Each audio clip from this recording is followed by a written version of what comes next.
Okay, so as you guys are aware, when it comes to this specific boss fight, I love it. And I'm sure majority of others also do love it, purely because this is the raid boss that will consistently give us these SSR Mage Dupe pieces, and well, this is the cheat code of getting festival characters maxed out. If anything, this is a cheat code to get the anniversary character maxed out without having to worry about summoning a ton. Right, so 2 have already been bought. I'm very happy about that. They have updated it where you can get an absurd amount of coins within a day. Like, you can get enough of these points in one single day to purchase a singular SSR dupe. Now, thankfully, I had some of these coins remaining from when I last played this boss fight, which was God knows how long ago, so thankfully it did come back, and so I was able to pick up one of these shards literally straight away. That then made my life a lot easier, because now I can focus on getting this 10 million. Yes, give me that 10 mil, bro. But it does cost that 3,100, which is a lot, and so, again, like I said, with the boss itself, it has been updated. Now, the thing about the updated boss fight is that they've made it a little bit more tricky. If anything, I actually enjoyed it with how difficult it was. Because for me personally, in order to get Wave 6 done, because I've been experimenting, and I think it took me... I think I was at it for like... I'm not even kidding when I say this, like 3-4 hours? Let's just say I didn't go to the gym that night. Anyway, so...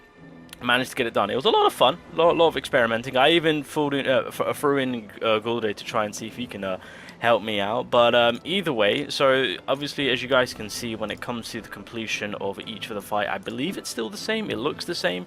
The additional point is coming from the buffs that you apply to make the fight more harder. Now, the buffs that you guys can see are only for phase 1, and what this is that you're buffing up his first skill, his second skill, the third skill, and then the death blow, meaning the ultimate, right?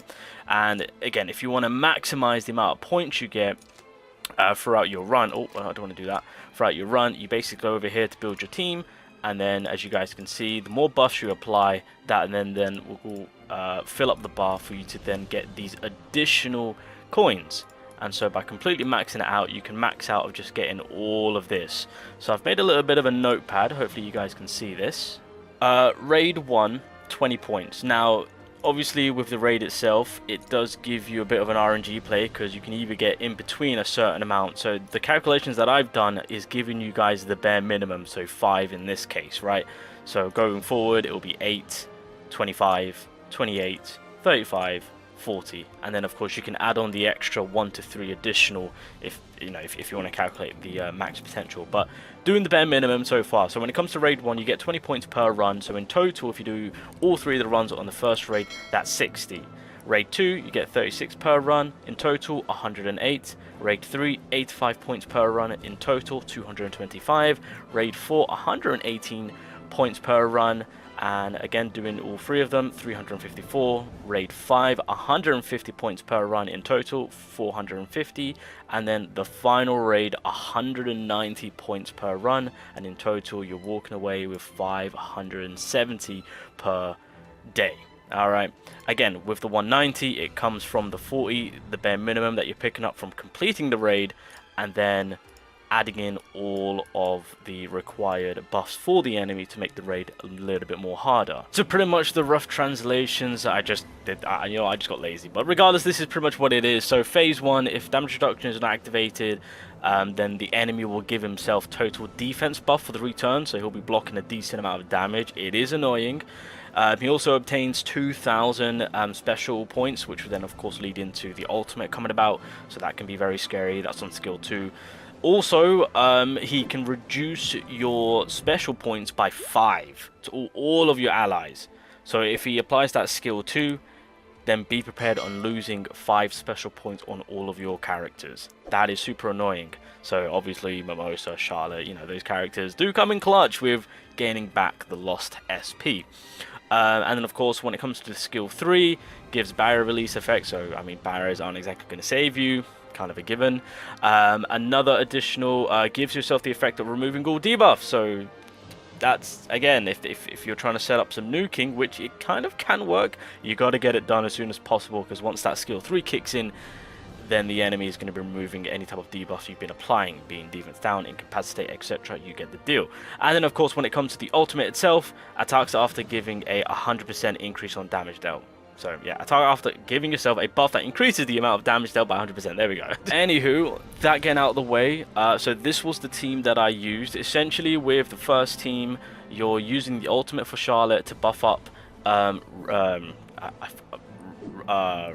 Oh my god, I completely forgot your name. I was about to say Radis, Raya. Then you got Valtos to give him the magic attack buff on the second skill. I've also thrown in Sally's Greymore too. I threw in Sally's Greymore, so not only is he getting a 70% magic attack buff, but Sally's Greymore is also giving him an additional 14%, I think, on the all attack, if I can remember correctly.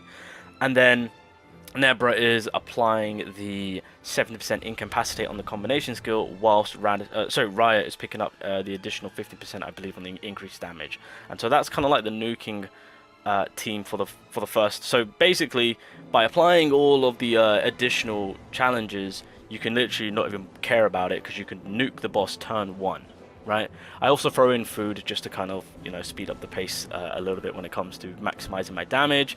And basically you need to crit and do 1,000,000 damage. That's pretty much it with Raya, and that is that.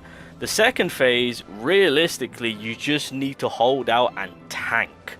And so I was like, right, because originally I had my Julius and he was just getting clapped, so I was just like, right, I just need to bring someone tanky. And the key thing is that you need to wait out the boss until he's exhausted. When the boss is exhausted, you can then do a great deal of damage. And I was trying to get my Asta to nuke him because it is possible, but you guys will see what happened when I show you guys the footage. But essentially, you want heals at the ready, and more importantly, you want tank. You want fortify. Fortify will save you. Any type of defense, you need a lot of it, because the boss will hit you hard. And if your defense ain't there, you are going to get absolutely smacked. And so, yeah, Asta, I was trying. I mean, it worked out, but you guys will see what I'm talking about. Essentially, that was kind of the plan and what I did to get the last phase done. But overall, boys, the subjugation boss, whenever it does come around to global, because the thing about global getting this boss fight right now is that I don't think global's prepared for it. I do not think, because I think at this point you guys are still needing the season 5 characters, and on top of that, I think 100% you guys need the transcendence gear to be applied. So I think global, whenever you, or if you ever get this boss raid back, coming back for global, I think it's going to be done in the old ways, but I think in the updated ways you guys have to wait, because global still needs a lot more to it to make your account possible to get this fight done, because I'm telling you, this fight is tough. Alrighty, so this was the run that I recorded, and I was over the moon, because I was just like, here's the thing, with the previous subjugation boss, if you were able to do raid 4 or 5, then that would have given you more than enough points to get everything from the store that you needed. I just wanted to get this done because I just want to, you know, see if I can actually get it done. It was just one of those things, but yeah, I'll briefly talk about the points and what raid you realistically have to do to maximize on purchasing everything. But right now, as you guys can see, all the buffs are being applied, and then once that is the case, then you just fall in with Raya and hoping that he nukes, and pretty much the result is, yeah, you have to hit just above 1 million, I would say, and then that is the boss done. So again, I've applied all of the phases, like all the effects, but if you nuke the boss turn 1, you don't have to worry about it. So that's pretty much phase 1.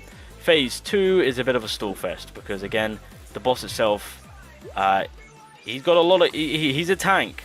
So right there, as you saw, the damage output that this boss can put in, it's pretty disgusting. So that's what I say, healers on hand, and you need characters to provide a lot of defense. If you've got characters that can provide more than that, such as why I took Gorsh and William to provide speed and damage, then again, that's picture perfect. And also these boys do provide that fortify, which is exactly what we need. Charmy is a picture perfect character in terms of healing and defense up, so that's kind of why I brought her along. And then Asta, I'm just relying on nuking. It got to the point where my team was just tanking so beautifully, to the point where I'm just like, oh damn, how am I gonna get Asta to his anti-magic form? Alright, so continuing onwards, what I tried to do was, I was like, right, I'm gonna stop the fortify, I'm gonna stop the healing, and I'm just gonna push for Asta to get his anti-magic. And yeah, the only difficult thing about that is that I was getting heals.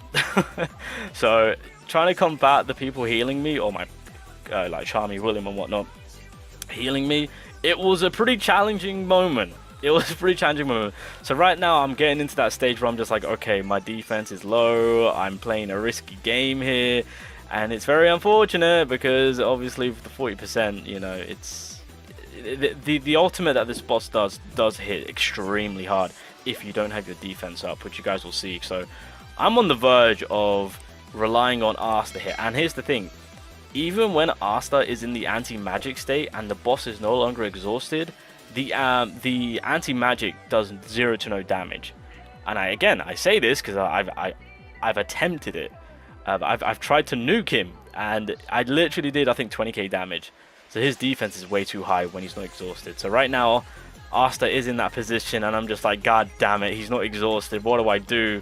How am I gonna play this now? So I'm just like, right, is there any way I can just build up my defense and not heal up? That's gonna be probably the best way to go about it. Anti-magic state, and I did 24k. Ultimate comes through, Asta dies, and now I'm just like, great.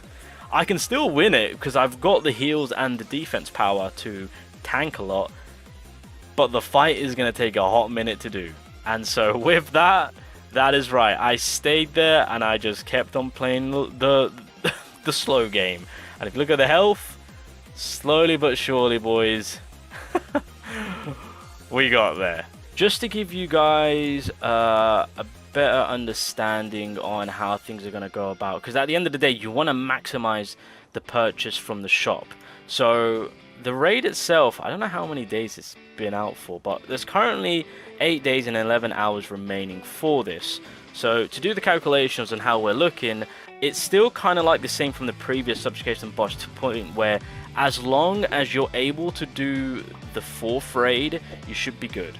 So in terms of my situation, obviously with the 4th raid, it gives me 354, and that's again the bare minimum, not including the +2 that I could potentially get, or +1. So obviously getting the 354, and then with the 8 days remaining in total, that will be 2,832.